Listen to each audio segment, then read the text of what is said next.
మీరు ఎప్పుడైనా ఈ ఈ మీరు విడిపోయాక ఎప్పుడైనా మీరు ఇద్దరు ఎదురెదురయ్యాల్సిన పరిస్థితులు వచ్చాయా? నేను మామూలుగా ఉంటే తనేం మాట్లాడు, నాకేం గిల్టీ, నేనేమైనా దొంగతనం చేశానా, ఏమైనా తీసుకొచ్చానా? ఎప్పుడైనా ఎదురయ్యారా? చాలాసార్లు. ఏంటి అప్పుడు మీ ఇద్దరు రియాక్షన్? నేను మామూలుగా అలా అని తిరుగుతూ ఉంటాను అందరితో, నమ్మని ఇలా పెట్టి అయ్యో పాపం అనిపించేది. ఎందుకు అంత రియాక్షను? అతన్ని నేనేం తినలేదు కదా, అతని ఇంటికి నేను వెళ్ళి ఉండలే. అతను అంత రియాక్షన్ ఇవ్వాల్సిన అవసరమే లేదు, ఏ విధంగా చూసినా లేదు, అది మాత్రం చెప్పగలనండి. ఏ విధంగా చూసినా నాకు అతను రియాక్షన్ ఇచ్చేంత సీన్ లేదు. నేను నవ్వుకుంటుంది. ప్రాపర్టీ వెంటక పోతే ప్రాపర్టీ కావాలండి. మనిషి కుళ్ళిపోయి చచ్చిపోతే కూడా బయట దిక్కు లేనప్పుడు ఆ ప్రాపర్టీ ఎందుకండి? అందుకని ప్రాపర్టీ మెటీరియల్ తీసేస్తే నాకేం గిల్టీ లేదు. నేను అంతకుముందే సినిమా దాన్నండి, నేను 13-14 ఏళ్ళకే సినిమా దాన్ని, నాకెందుకు ఉంటుంది గిల్టీ? నన్ను చూసి నువ్వు సీరియస్గా మొహం పెట్టడం ఏంటని నవ్వుతాను, కామెడీగా ఉంటుంది నాకు, అది నేను పెట్టాలి. అంటే ఏంటి మరి ఒక ఫంక్షన్లో కలిసారా లేకపోతే ఒకే సినిమాలో కలిసి? చాలా షూటింగ్లో ఎక్కడ సినిమాల్లో కలిసి చేశారా? తర్వాత విడిపోయిన 10 రోజులకే ఓ అమ్మ కదా ఆమె కదా ఏదో మధుసూదన్ రావు గారి ఎలక్షన్లో మోహన్ జయసుధ కాంబినేషన్లో మీ ఇద్దరు సూపర్ కాంబినేషన్. అప్పటికే విడిపోయినా డైరెక్టర్కి తెలియదు. అది ఇవన్నీ మామూలు. అది ఒక సీన్ అండి, సీన్ కొద్ది రోజులు జరిగింది అంతే. సినిమా సీను కొద్ది ఎక్కువ రోజులు జరిగింది. నాకు నిజంగా చెప్పనండి, మీరు నమ్మరు, అస్సలు గుర్తే లేదండి. ప్రామిస్గా నమ్మాలి, ప్రామిస్ అక్కర్లే, నాకు గుర్తు లేదు. సినిమా చూసినా కూడా ఎప్పుడైనా చూస్తే ఎట్లా కలిసి ఉన్నామా, అసలు మేము ఉన్నామా అని అనిపించింది. ఇది నిజమే, ఇది తప్పేం కాదు, అంటే లోపల లేదు. నాకు గిల్టీ ఉండదండి. గిల్టీ ఏమైనా మర్డర్ చేశానా, వ్రాతలు చేశానా, ఒకవేళ ఏదన్నా చేసి ఉంటే కూడా ఎస్ అంట. నాకుంది అర్హత ఎస్ అనడానికి, నీకేముంది, నేను నీది తినలా. రెండోది, అందరికీ తెలిసిన ఏమంటారు ఓపెన్ కథలు ఉన్నాయి కదండి. ఇప్పుడు నా హిస్టరీ మీకు తెలీదా? సినిమాది పర్సనల్ తెలియదు, మీ హిస్టరీ తెలీదా? దీంట్లో అబద్ధం ఎందుకు? అసలు అబద్ధము నిజము బాగున్నాం కదా, మళ్ళీ అది వేస్ట్. అది ఏదైనా వర్త్ ఉన్న సబ్జెక్ట్ ఉంటే మాట్లాడినా వర్త్ ఉంటుంది, వర్తే లేని సబ్జెక్ట్ వేస్ట్. ఇప్పుడు సపోజ్ ఎవరిది తప్పు అన్నది పక్కన పెట్టేస్తే, సపోజ్ శరత్ బాబు గారు తను రియలైజ్ అయ్యారనుకున్నా, అయ్యి మీ దగ్గర 100% హ్యాపీగా రిసీవ్ చేసుకుంటా. ఎందుకంటే ఇప్పుడు నాకు చెప్పాను కదా, నాకు లింగభేదమే లేదు, అదొక రిలేషన్ అనుకుంటా అంతే. హ్యాపీగా గర్వంగా ఫీల్ అవుతా. నాకు ఈగో లేదు, కాంప్లెక్స్ లేదు, అటాచ్మెంట్ లేదు, రిటాచ్ లేదు. మీరు వస్తే ఎంతో, నాకు అతను వచ్చినా అంతే. That's all. నాకు లేదు, అవన్నీ దాటిపోయిందండి. మరి ఆ ప్రాప్తం వచ్చింది, ప్రాప్తం రిలీజ్ అయ్యారు, థ్యాంక్స్ బాబా అంట. నిజం అది. ముందులాగా అట్లా ఏది ఉండదండి, ఏ విషయంలోనూ లేదు. అట్లా అది మీరు అది ఎంగ్లో పెద్ద భాషలో నిర్లుప్త అనుకోండి, లేకపోతే బ్లాంక్నెస్ అనుకోండి, నాకు తెలియదండి, ఏది రావటంలో. లేకపోతే ఇంతసేపు మీతో మాట్లాడినండి నేను. ఐఎమ్ సారీ, నేను మాట్లాడను. బిందమ్మ కాదు, ఎవరు చెప్పినా సరే, నేను ఇండివిజువల్. బట్ ఒక ధర్మం, ఒక న్యాయం, చిన్న కర్టసీ అని చెప్పాను అంతే. మీరు నా మీద చూపిస్తున్న ప్రేమకు కూడా నేను కర్టసీగా ఉంటాను. That's all. కమర్షియల్గా తీసుకుంటే ఒక పైసా లేదు, ఓన్లీ కర్టసీ తప్ప. అందుకని ఆ బ్లాంక్నెస్ కూడా బ్యాడ్ ఫీలింగ్ అవ్వచ్చు, గుడ్ ఫీలింగ్ అవ్వచ్చు. ఆ ఫీలింగ్తో నాకు లాభం లేనప్పుడు ఫీల్ అవ్వడం కూడా వేస్ట్ అనిపిస్తుంది అంతే. నేను ఫీల్ అయిన దానివల్ల నాకు ఏమైనా పరిష్కారం ఉందా? లేదు. అలా ఉన్నప్పుడు ఫీలింగ్ ఎందుకు వేస్ట్ చేయటం టైంని? అట్లా అయిపోయింది మైండ్, అది బ్లాంక్నెస్ కూడా అవ్వదు. అందుకని ఇది జరగాలని ఉంది, జరుగుతోంది, ఓకే, అట్లా అయిపోయింది. అంటే అర్థమైంది. అది కూడా ఎందుకు వచ్చిందో అది కూడా గాడ్ గిఫ్టే. ఆ ఫీలింగ్ ఉందంతా ఇదేంటి అది లేదు. ఓకే అంటే చెప్పగలుగుతున్నా, మాట్లాడుతున్నా, చెప్తున్నా.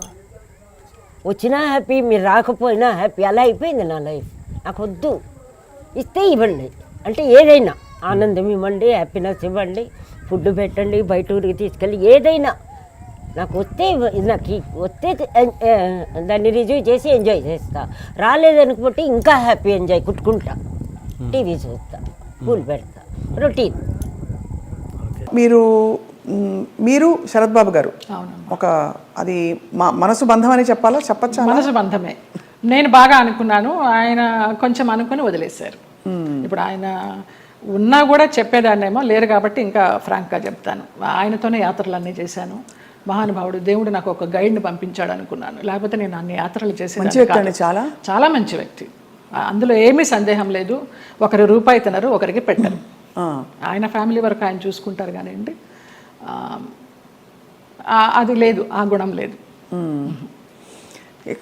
ఆ టైంలో మిమ్మల్ని వివాహం చేసుకునే టైంలో కొంతమంది ఇండస్ట్రీ ప్రముఖులే ఆపారు ఆయన్ని, లేకపోతే మీ తెలుసు పెళ్ళయి సెటిల్ అయ్యేవారు కూడా అన్నారు అంట. నిజం. చాలా ఆలోచనలు చేశాము, ఒక బిడ్డను కూడా కందామని ఆలోచన చేశాము, దానికి అన్ని ప్లానింగ్స్ వేసుకున్నాము. తర్వాత ఆయన ఆలోచిస్తూ ఉంటారు, సంవత్సరాల తరబడి ఆలోచిస్తూ ఉంటారు. ఒక విషయం చెప్తే ఒక 100 రకాలుగా ఆలోచించి, లలిత ఇలా వద్దేమో, అలా వద్దేమో, మనం ఎవరన్నా కానీ వాళ్ళు మన ఇద్దరం పోయామనుకో, అమ్మాయిని ఆస్తి కోసం ఏమన్నా చేస్తారేమో, ఇలాగంతా కూడా చెప్పేవారు. నేను చాలా ఫ్రాంక్గా ఫస్ట్ టైం చెప్తున్నాను. నేను వాళ్ళ ఫ్యామిలీ మెంబర్స్ నేనేమి లెక్క చేసేది లేదు. వాళ్ళ ఫ్యామిలీ మెంబర్స్లో ఒక తమ్ముడు నాతో చాలా క్లోజ్గా ఉంటాడు, ఒక తమ్ముడు ఫ్యామిలీ. ఇప్పుడు కూడా వారి అబ్బాయి మీతో టచ్లో ఉన్నారు ఉన్నాడు అని అంటారు. అంటే పిల్లలాగానే ఎక్కడ మిమ్మల్ని ఒక శత్రువుగా చూడలేదు కుటుంబానికి? లేదు లేదు, కుటుంబానికంటే వారి కుటుంబానికి. వారి కుటుంబంలో ఎవరికి నేను పెద్ద తెలీదు, మా మధ్య ఏం జరిగిందని కూడా ఎవరికి తెలియదు. ఈ తమ్ముడు గారి ఫ్యామిలీకి తప్పించి వాళ్ళకు కూడా అంతంతే పైపైనే. నాకు ఆయనకి పరిచయం ఉందనే తప్పించి కొంచెం డీప్గా వెళ్ళామనేది తెలియదు. మీరు రమాప్రభ గారితో చాలా క్లోజ్ కదా ఒక టైంలో. రమాప్రభ గారు శరత్బాబు గారిని చాలా విమర్శించేవారు, చాలా ఇంటర్వ్యూలో బహిరంగంగా తిట్టారు. ఎందుకు మీ దృష్టిలో ఎందుకు ఇంత మంచి వ్యక్తి అని మీరు చెప్తున్నారు? మీ మనసుతో చూస్తే అవును కదా, కరెక్ట్ అనిపిస్తుంది. ఎందుకంటే మీరు ఎవరిని అసలు మిమ్మల్ని హాని చేసిన వాళ్ళనే మీరు జడ్జి చేయని వ్యక్తి. అలాంటిది అసలు అంటే మనం ఒకవైపునే విని చెప్పలేము కదా, మరి జడ్జ్ చేయలేము కదా. మరి అప్పుడు వాళ్ళిద్దరు కలిసి ఉన్న పరిస్థితుల్లో ఏం జరిగిందో అది నేను కూడా చెప్పలేను. కానీ నా వరకు ఆయన చాలా మంచి వ్యక్తి, చాలా మంచి వ్యక్తి. ఏ విషయంలో మీకు నమ్మకం కలిగింది? ఫర్ ఎగ్జాంపుల్, అంటే మీరు చూసిన అనుభవాల్ని బట్టి మనని ఇతను హింసించడు, మన డబ్బులు తీసుకోడు, లేదు వేరే విధంగా వేధించడు, కంట్రోల్ చేయడు, ఇలా రకరకాల కేటగిరీల్లో మనం తిన్న దెబ్బల్ని బట్టి ఆ విషయంలో మనకు నమ్మకం కలుగుతుంది. ఏ విషయంలో మీకు ఒక భరోసా కలిగింది ఆయన మీద? నాకు తెలియదు. నా అంతటి నేనే మామూలుగా బావా బావా అని పిలిచేదాన్ని, వెళ్ళేదాన్ని. రమాప్రభ గారి కోసం అక్కకి ఏమన్నా చేయండి బావా అనేదాన్ని. అక్కకి చాలా చేశానమ్మా, ఇంకా నేను చేయాల్సింది ఏమీ లేదు అనేసి అనేవారు.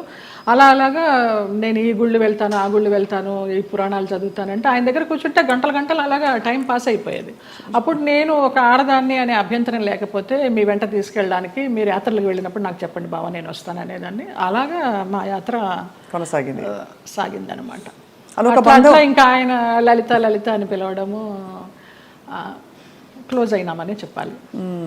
దాదాపు మీకు అంటే గృహస్థాశ్రమం లేకపోయినా వానప్రస్థాశ్రమం లాంటిది తొందరగా ఫాస్ట్ ఫార్వర్డ్ మోడ్లో కర్మలు అయిపోతాయి చూడండి. ఇప్పుడు మనం అనుభవించడానికి వచ్చిన కర్మలు అయిపోవాలంటారు కదా, అలా మీకు ఏదో రాసి పెట్టినట్టు మీరు దాన్ని అటాచ్ అయ్యారు, మళ్ళీ డిటాచ్ అయిపోయారు. అవును. ఆయన ఒక విషయంలో బాధపడుతున్నప్పుడు ఈ చిట్టిబాబు గారు వాళ్ళే చెప్పారు, పోనీలే నీకు భగవంతుడు ఆయన్ని గైడ్ కింద పంపించాడు నువ్వు యాత్రలు చేయడానికి. ఆయన పోయినప్పుడు బాధపడితే మంచి వ్యక్తి వెళ్ళిపోయారు అనేసి అన్నారు. ఇంకా అప్పటితో ఆ ఆలోచన కూడా లేదు. ఇంకా వెళ్ళాను, హాస్పిటల్కి వెళ్ళేదాన్ని, చూసేదాన్ని, అసలు మన సృహలోనే లేరు. లాస్ట్ ఇయర్ February 14th నాడు, వ్యాలంటైన్స్ డే నాడు హాస్పిటలైజ్ అయిన మనిషి May 21st నాడు పోయినారు. చూడలేకపోయారు కదా? చూడలేకపోయిన వాళ్ళం. బావా బావా అని పిలిచేదాన్ని, అయ్యప్ప అని పిలిచేదాన్ని ఆయన్ని. ఆయన ఆధ్వర్యంలో ఇరుముడి కట్టుకొని నేను మండలం రోజులు అయ్యప్ప దీక్ష చేసి అయ్యప్పకే వెళ్ళాను. ఆయనతో వెళ్ళాలనుకున్నాను కానీ వెళ్ళలేకపోయినాను, నేను విడిగా వెళ్ళాను. అప్పుడు నేను ఇరుముడి కట్టుకునేటప్పుడు ఆయనే చెప్పారు నాకు మంత్రాలన్నీ. అట్లా అయ్యప్ప అని నా ఫోన్లో కూడా తత్వమసి అని ఫీడ్ అయి ఉంటుంది ఆయన పేరు. అయ్యప్ప తత్వమసి అంటే ఎంత మీరు మనసులో ఆయనకి చాలా చాలా ఆరాధించాను. ఆయనకి సేవ చేసుకుంటూ అలా ఉండిపోవాలనుకున్నాను.